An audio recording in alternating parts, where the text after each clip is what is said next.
This is my mise en place for making the lemon pasta. Mise en place is just a French phrase for putting things in their own place, and it's something I'm trying to do much better. So I'm not going to have things in pots, etc. But I find that this is a more zen way for me to do this kind of meditative cooking.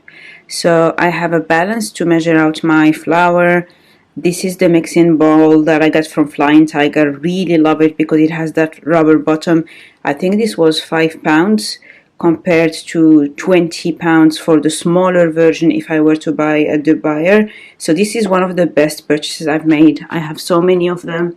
Very, very, very happy with that purchase. I've been using these non-stop every single day. I have pasta flour. So I actually am just back from from shopping. That's why I decided to film the video, because I realized I didn't have any of flour. So I went to Waitrose, which is a supermarket here in the UK, and they had run out of this. So I went to M&S, which is Marks and Spencer's, and I found it. So the pasta flour is called 00 grade. So grade 00 is what you would have for making pasta. It is very, very fine. I wouldn't try to use self-raising or even simple white flour to make pasta. Then I have a lemon. This is an unwaxed lemon. It's something that I learned about when I moved to the UK, because in Morocco I never had an waxed lemon. Like pretty much everything for me was kind of simple, but I realized when I moved to the UK that most lemons would be waxed, and actually it has to say in the pack that it is unwaxed. Can you imagine? And this is just salt. I noticed that I only had this coarse salt or my salt mill, and so I also went ahead and I bought some normal fine sea salt. I had run out of that. And I like to have salt in a little pot like this, the same way as this, because I want to take a pinch of salt. I'm not one to pour because I need to have a view on that. Then this is a grater. It's a multi-surface grater that it's stainless steel. I got it from Flying Tiger. It's very, very coarse. Ideally what I want is to have a zester, but right now I don't have a zester, so I'm going to use this one. I obviously want to invest in my kitchen items one by one, but I'm not a crazy, I'm a very slow buyer. So I do have on my kitchen wish list to buy a microplane zester, but I'm still waiting until I'm 100% sure that I want it. It's not because it's too expensive. I mean, it's £20. It's more that I don't want to add things for the sake of adding them. Like for these bowls, I probably went by for a good 3.5 years before actually buying such bowls, because I had a couple glass ones. Now that I bought these, I'm very, very happy and use them all the time. So that's my blabbering on about the setup, because I think everything else is pretty straightforward. So I think I want this to be very interesting also in terms of the commentary. Let me put you, where do I put you? I don't know which side to use to zest, so I'm going to try all sizes. Yeah, maybe I'll go with this one. If I had a microplane, what I would do is that I would run the microplane over the lemon rather than moving the lemon over the grater, but that will be for my next video once I have bought it.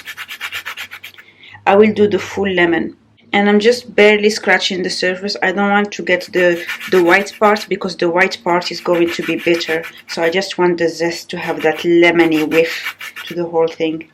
You know what? I think it's easier if I do it on the ground, or not on the ground, on my working surface. I cleaned this, obviously. This will be my working surface, so I'll just go like this. Yeah, much faster. This lemon is now going to go back to my fridge. It will make my fridge smell good, but it's not broken, so this whole lemon is actually protected. But it's almost like a natural fridge deodorant. I'll just pop it here. Now I will have all of this zest here. I'll put it in my little bowl.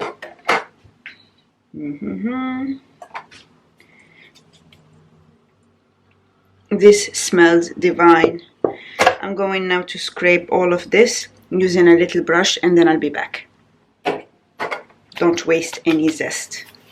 Because I used the brush, this kind of went all over, but don't worry about that. I will not waste any of it. All will be mixed. So now I will use my, this is a scale, a kitchen scale from Brabantia, and actually it doesn't have any batteries. It works by torque. So I just turn this, which will mechanically wind it. Then I just place it and put that on tare so that it goes back to 0. So that's just a reset to 0. And then I will have 100 grams of flour. Get my spoon. This is not an exact science, right? So I know I said it's not an exact science, but I also find it very satisfying when it's exactly 100. I worked for 3 months over a summer in a research lab, and so I do like a bit of that precision, though it's false precision. So now that I have this thing here, I'm going to add a pinch of salt, and a pinch of salt is very generous, so it's like this much, you know, it's not a tiny pinch. But then again, I like my food salty. So, oh, that was 2 grams. I just measured and it was about 2 grams of salt. Okay, so I'll take this away, and now I will just mix that zest and flour together. Although this will be mixed later, I want to mix the dry ingredients first, all together. And that's when you see we're not wasting any zest. I will now make a small well or crater, and in here I will pour olive oil, so just a spoon, a large spoon. Yum, yum, yum. And then crack 1 egg.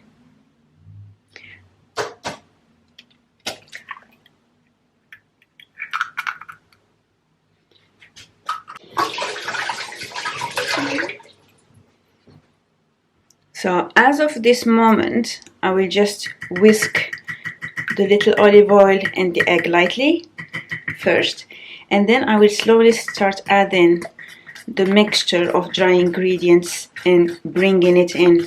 And I'm just using a very normal fork. This is what I used to eat, so it's not a very special tool. I continue mixing with my fork until I get 1 ball. So this will still take about a minute. It's only after I have 1 compact ball and I don't have anything stuck to this bowl that I will start kneading it with my hands, because as long as this is not in a single mass, that means that some parts of the let's say of the dough are going to be wet, whereas the rest is still dry and to the sides, and I don't want to get my hands messy. Actually, I know a friend told me that pasta making would be very messy. I don't find it to be that bad, actually. I find that my hands don't get that dirty. Neither does my work surface, which is why I showed you the mise en place at first. Probably should have shown you the egg first, but anyway, the ingredients are what you would find in any normal pasta, egg pasta ingredients. So you just look it up online and you will find a few. So this is not like a family recipe or anything. I'm certainly not Italian. Okay, so I think now is decent enough for me to want to stick my hand in. So before I start kneading it, I just want to get everything from this bowl. So I'm just now trying to form that initial ball. Yeah, I think I mopped up everything.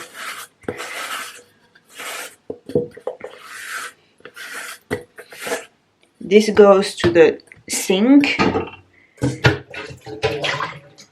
so that I just put a bit of water in there so that it's easy. I have some little bits of zest from when I brushed it earlier, and now I will start the kneading part. People say you should do it for at least 5 minutes. Probably if you are facing an Italian nonna, she will say do it for half an hour. It's kind of like for our Moroccan bread, you know. So when I was young and my mom used to make bread, she would say you need to knead it until it's perfect. And then her definition of perfection is that she said, for me it's until I'm tired, but she said when she was very young, perfection was that somebody would put some grains of cumin, untoasted cumin, just to be clear, into the dough, and that you should knead it until the cumin flavor comes up. Similarly with fennel seeds or whatever. But it was just, I think it's just one of those old wives' tales. So I'm going to do this for a good 5 minutes until this thing becomes very, very supple. I will show you the pinch test when that happens. And this is basically your workout for the weekend done. So now it's been 5 minutes of me kneading this. If you pinch the dough, it will go back to its original shape. So it has that very lovely elasticity. That's when you know it's done. So now what I'm going to do is I will cover it in cling film. Let me just put it in a nice shape. Maybe I'll do it like the pastry chefs do. Cling film is only for it to not dry out. So if you want something, this is where you can use all kinds of alternatives. There are now some biodegradable cling films. They're obviously not amazing, not like the same feel of the old school cling film, but I think it works as well when it comes to something like this. So you don't need specific properties. So you could use biodegradable cling film. Then you wrap your little ball like this, and then you pop it in the fridge for 20 minutes. While the pasta is in the fridge for 20 minutes, normally that's where you would make the lemon cream. I personally had already a bit of leftover lemon cream, but I will show you quickly the ingredients because it's the simplest thing ever. You take a little bit of chicken stock, and this is from a guy called Heston Blumenthal. He's a famous chef, so he has very weird things, but you can buy whatever chicken stock, or if you're up for it, you can make your own from scratch. There are also lots of recipes. Maybe next week I will make my chicken stock from scratch, but I wasn't up for it this time. So this is, I like this one because he actually adds kombu, which is something that is typically used to make Asian dashi, which is the soup base for ramen and whatever. So you just take a bit of this, you heat it, you add to it crushed peppers, you add some double cream, you add some lemon, and you have amazing lemony flavor. And then you can use whatever seafood with it. I have some leftover sauce, so I'm not going to use that, but I still bought this when I was doing shopping. So because I have the 20 minutes to wait, what I'm going to use that time for is to clean up my workstation so that I am ready for cutting my pasta. So that will be it. I have now set up my little station. The reason I'm showing you the things that I do while I'm waiting are because, well, I'm watching right now MasterChef, which is why I got inspired to cook stuff. But also, I just noticed that when I look up stuff on YouTube, I'm not able to see a realistic representation of what goes in a kitchen. So in the time that I was waiting for my pasta, I made some labels. I organized my groceries. I set this up. I did a bit of washing up so that my station is a bit clean. And now I'll just pull my little pasta. This is my little bowl here. And also my leftover sauce. Ouch. And some mussels, I guess. I've shown you how I do my pasta in a previous video. Well, it was effectively the vlog when I had just gotten my machine. so I won't actually spend a long time here. Just dusting my work surface. I'll probably divide this into, I don't want to work with this whole thing. And this is actually quite big for my machine, but I'm also lazy. I don't want to stay here all day afternoon making this. I obviously am craving good pasta and a nice dish, but I also like the instant gratification. I'll make sure my machine is on the largest setting, and here we go.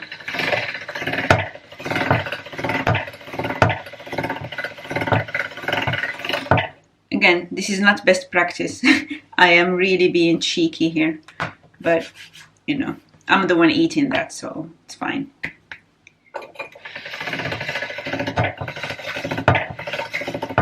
And that's what I think. I mean, with food, you need to do what works for you, right? Recipes are always a suggestion, I would say.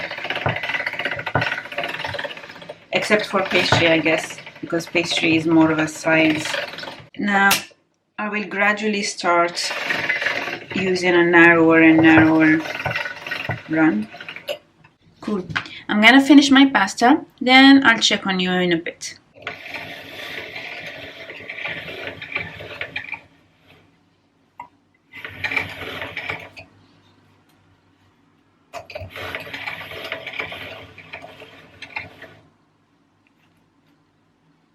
I didn't let it dry completely because I'm actually hungry, so it's fine.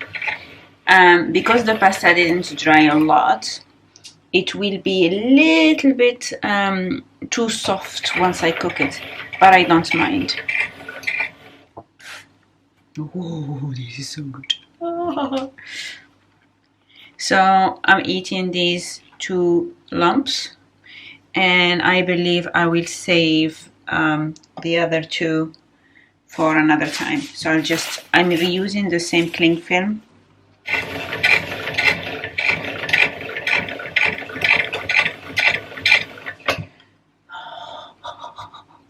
So this mass, I will put it back in the cling film I had used, and I will pop it as is in the freezer until I want to eat it another time, just like that. There you go, little pasta parcel. Or do I want to eat it? I don't know. This should be enough. Yeah, I think this is enough for me to eat. This is some boiling water with salt, and I'm going to drop the pasta in a bit. And this is my leftover lemon sauce from a couple days ago. I'll add a bit of water because I'm not wasting this. I told you how to prepare it, so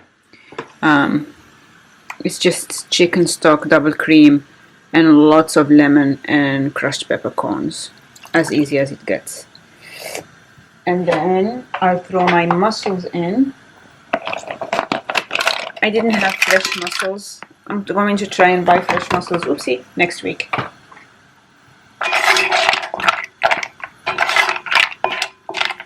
I will let these infuse a bit.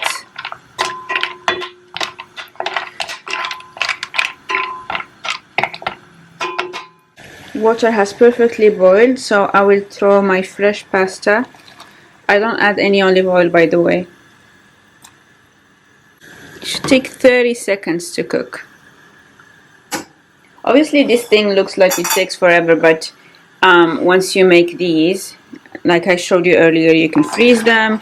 I have put 1 parcel in the fridge because I'm not going to wait that long to eat it. Probably eat it tomorrow or the day after. I didn't do anything to the mussels. They're very, very quick. Everything else is pretty much very quick, so yeah, making the pasta is just for the fun of it, you know. I like my pasta teeny tiny bit overcooked, but that's me, right? Okay, that was 1 minute, good enough to take it. I'm going to put it in this colander and then start preparing my plate. I threw the pasta in the sauce. I'm moving it. By the way, this is off the fire or stove, and that's effectively it. I'm going to now pour it on the plate, and then I will add some fresh, not fresh, frozen coriander, because I just find that it's the same taste. Look at this.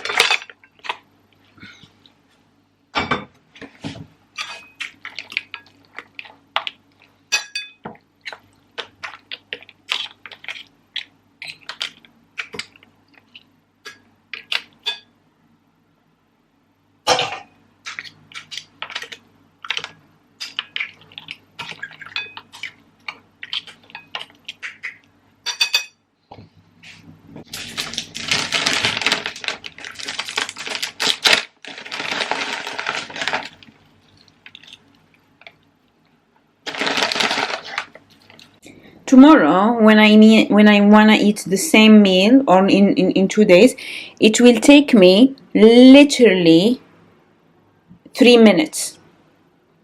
I will make the sauce. This is already cooked, and you've seen how quick it is to cook the pasta because I already made it. So you can imagine that this is the kind of thing where I could make a few parcels of this. The lemon sauce actually is very easy to make in different portions, and I would just change the proteins. This time I used mussels. You could use clams, you could use prawns, you could use a fish mix, whatever.